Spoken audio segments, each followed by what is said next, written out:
आसरा लगौले पानी राजा कई साल से।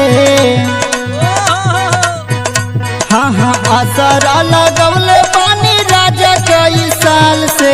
ले यही हा झूलनिया पिया आजमगढ़ बाजार से।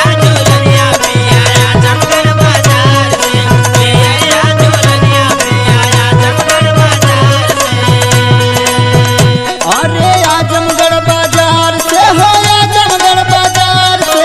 ले यही हा झूलनिया पिया आजमगढ़ बाजार से।